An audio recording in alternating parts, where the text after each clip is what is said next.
Even though the wind may blow, troubles toss you to and fro. Get on your knees and give it time. They're the answers you will find in Jesus. O Pedro não estava no retiro dos jovens, mas eu estava.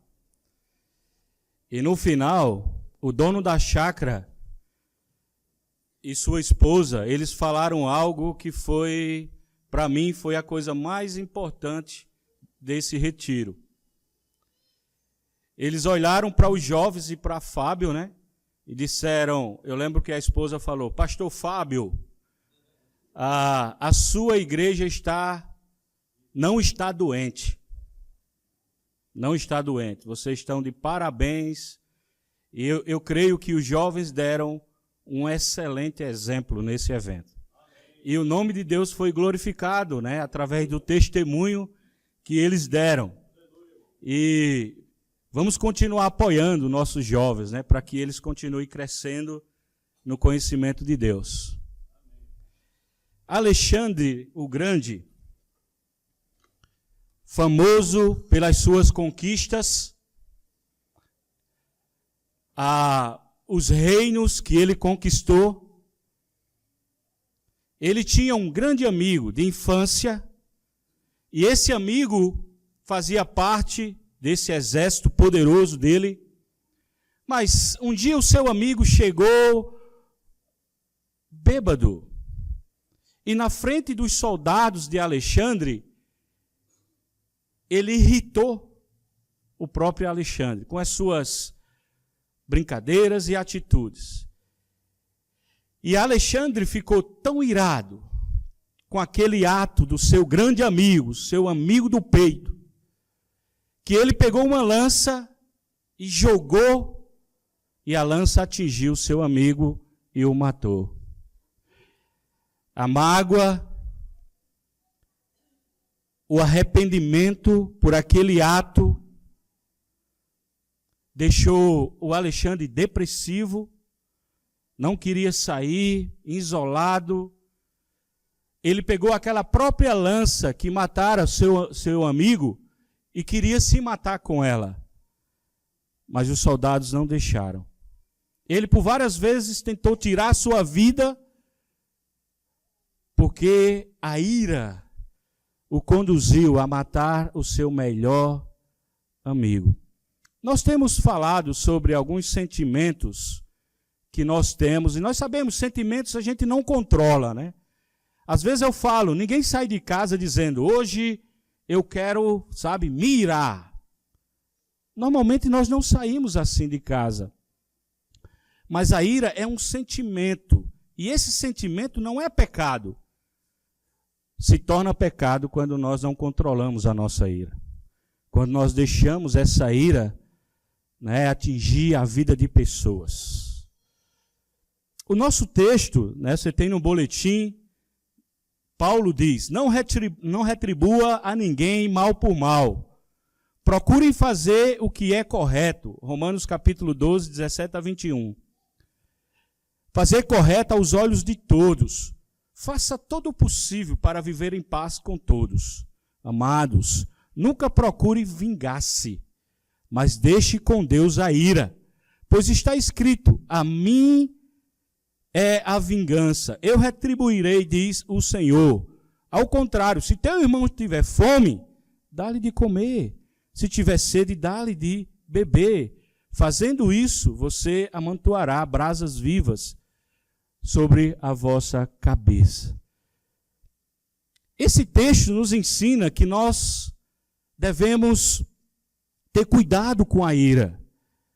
E é interessante porque muitas vezes nós pensamos que a ira é algo que vai enchendo como um balão, e nós chegamos a uma hora que nós não aguentamos mais e nós jogamos para fora.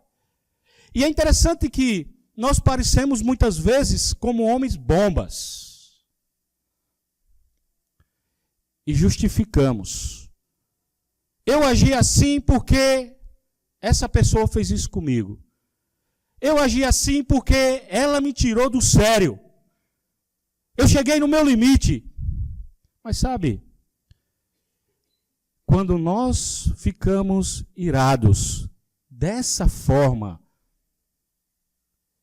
o texto diz que nós devemos fazer o bem a quem nos faz o mal. Não justifica. Não existe justificativa, né, para a minha ira. Eu agi assim por causa disso. Né? Eu falei outra vez, quando falei sobre esse assunto, que tem algumas pessoas que vão para a academia, né? E aí coloca luva de boxe, e aí fica num saco lá, batendo no saco, jogando toda a sua ira, toda a sua raiva. Tem pessoas que acham, não, é essa forma de eu me aliviar da ira. Mas não alivia, porque você volta para casa, continua com a ira. E se alguém pisar no seu pé, vai ser o próximo saco que você vai bater. Então a ira, ela surge quando algo no meu interior é atingido.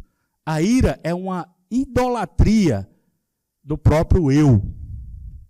Quando algo me atinge, quando alguém faz algo que eu não gosto, que mexeu comigo, por que Alexandre matou seu melhor amigo? Porque o amigo falou algo que mexeu com o ego dele. E aí ele ficou cego e matou o seu amigo. Mas é interessante porque, se nós olharmos, a ira de Deus nunca é com relação às pessoas. Quando nós vemos no Novo Testamento Jesus irado, nunca foi com relação a pessoas, mas sempre foi com relação ao reino, a injustiças que era feito. O David falou bem, né? Nós vemos nosso país, nesses últimos dias, as pessoas iradas.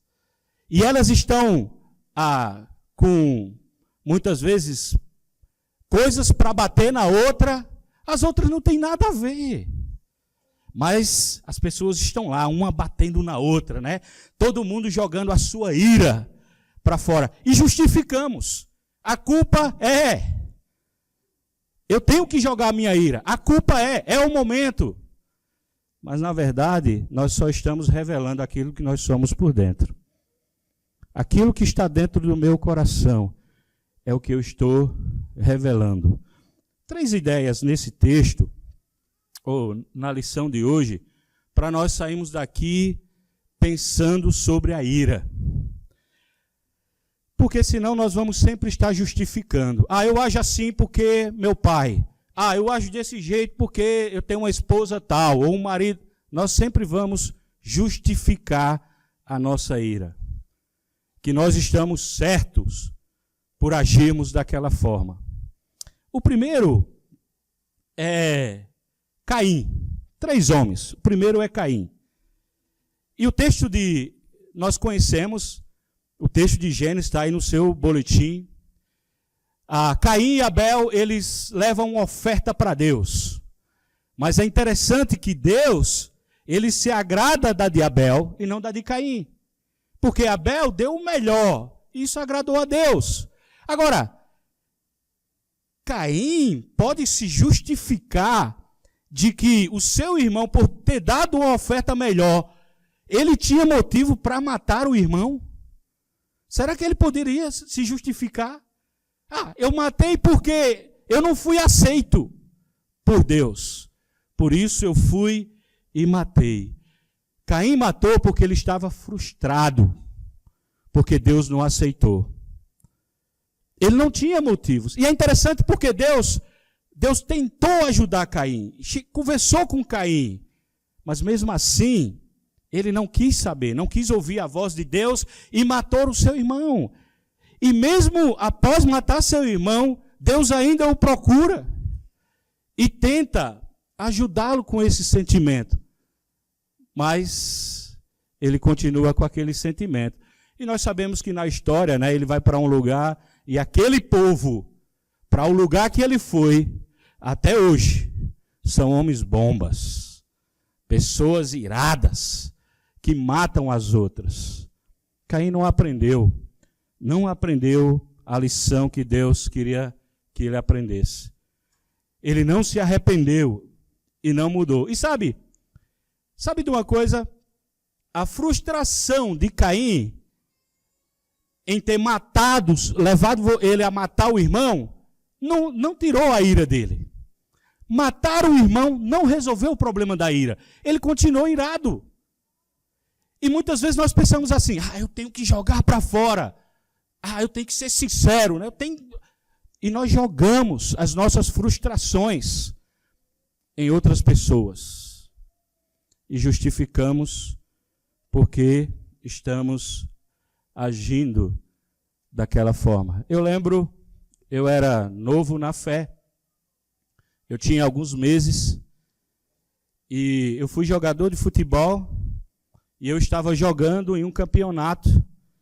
E de repente, né, o rapaz que eu estava marcando ele era meu amigo, tinha jogado em outro time comigo.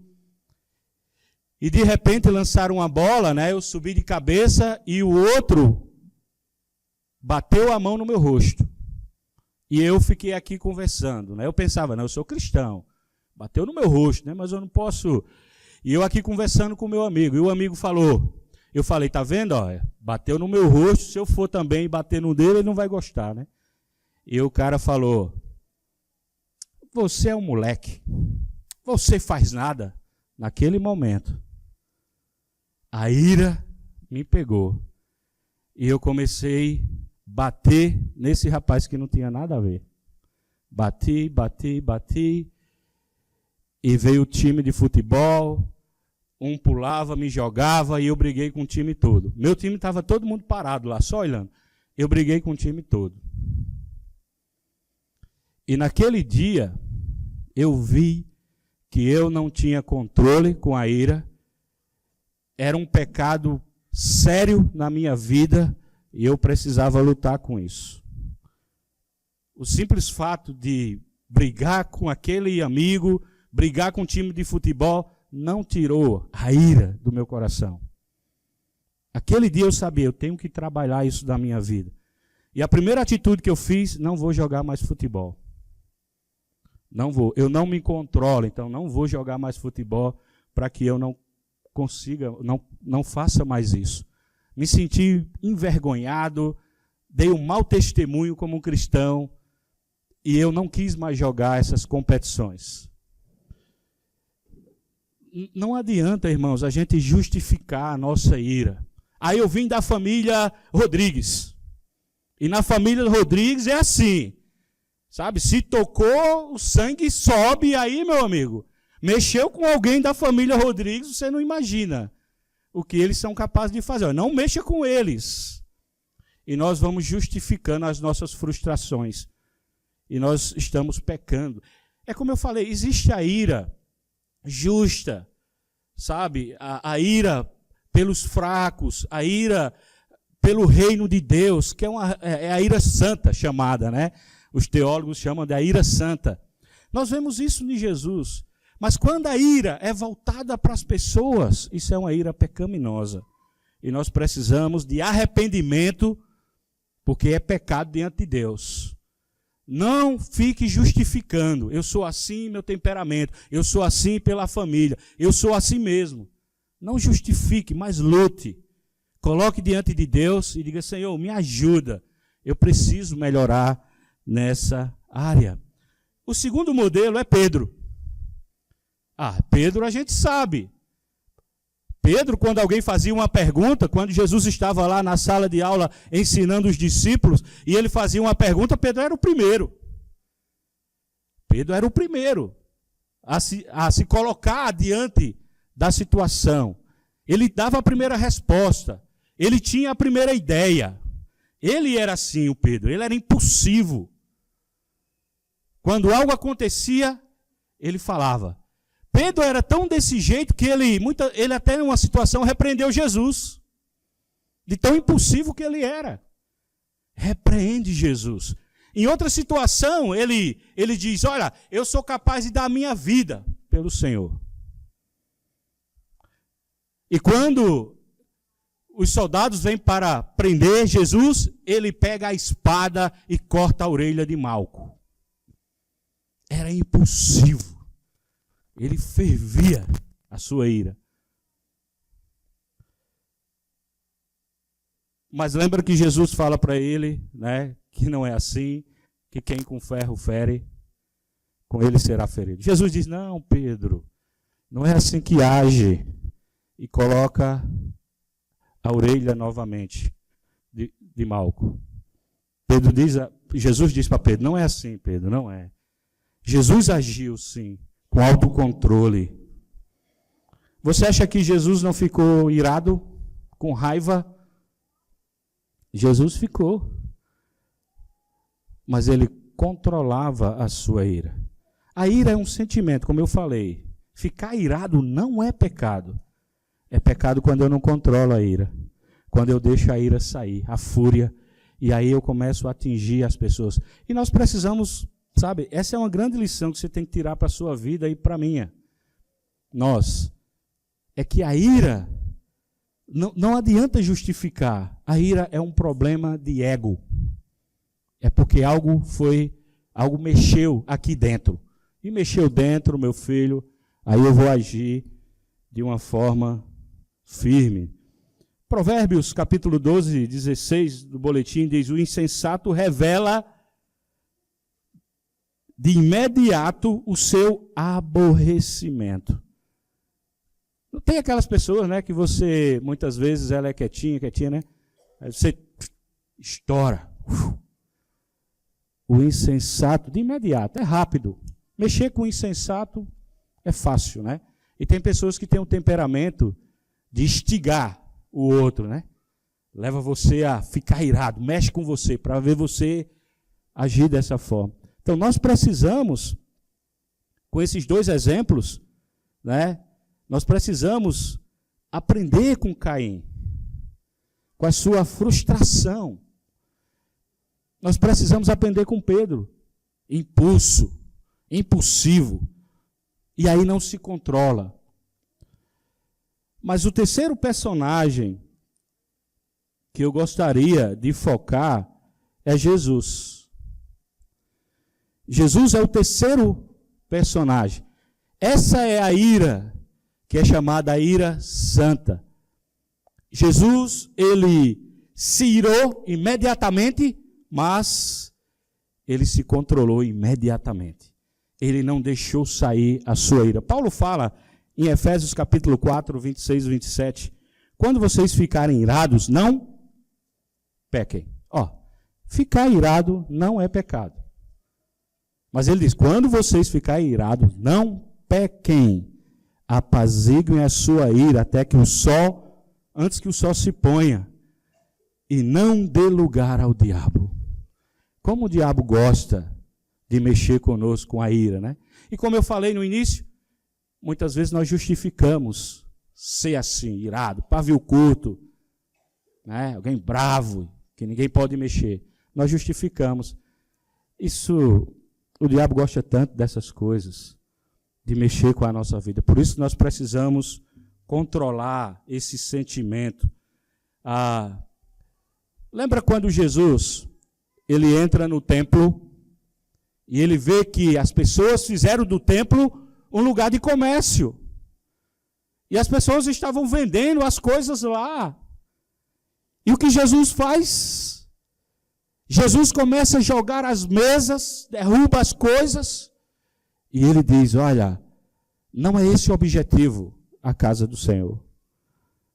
A casa do meu Pai é uma casa de oração, não de comércio.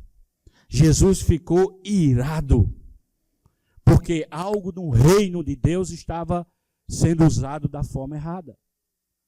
E isso causou uma ira nele.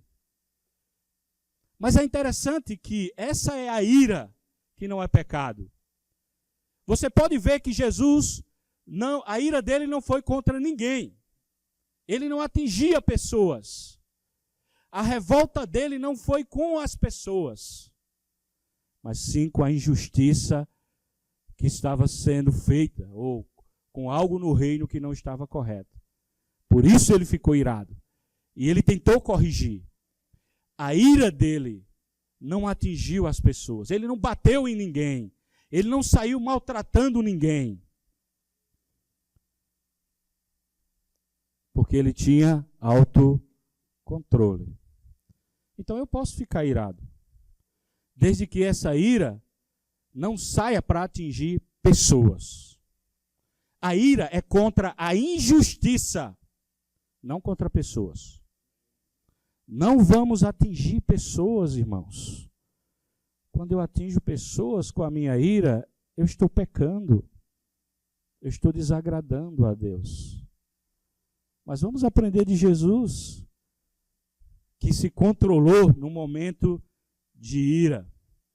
Jesus falou em Mateus capítulo 5, verso 22, ele diz, olha, está lá escrito na lei, não matarás. Mas se alguém se irá contra seu irmão, e aí você já matou, você é réu de juízo.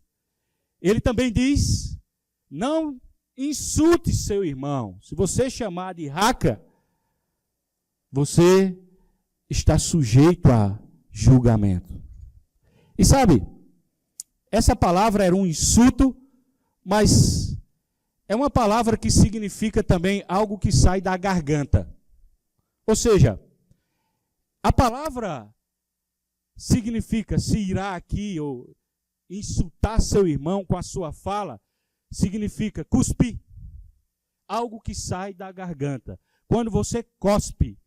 E qual é a ideia? Que quando nós ficamos irados, nós cuspimos as pessoas com a nossa ira.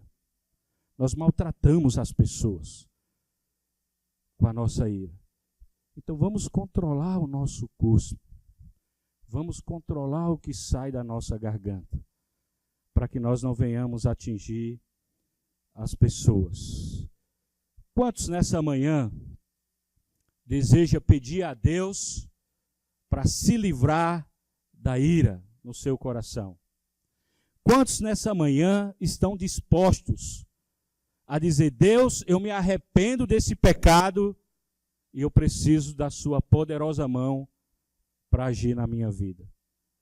Eu quero desafiar você nessa manhã a sair daqui decidido. Não dê mais justificativa sobre a sua ira, mas peça a Deus que o Espírito Santo dele possa controlar a nossa ira, para que possamos ter iras santas e não iras pecaminosas que atingimos as pessoas. Que Deus nos abençoe, irmãos. Even though the wind may blow, troubles toss you to and fro.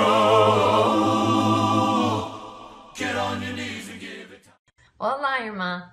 Em maio estarei aí no Brasil para passarmos um momento maravilhoso de aprendizado e comunhão. Nos dias 25, 26 e 27 de maio, teremos nosso retiro feminino em Curitiba. E você é nossa convidada especial. Nosso tema deste ano será Mente Renovada, Vida Transformada. Venha descobrir as bênçãos que Deus tem preparado para nós mulheres. Estou ansiosa para chegar aí. Nos veremos lá. Beijos!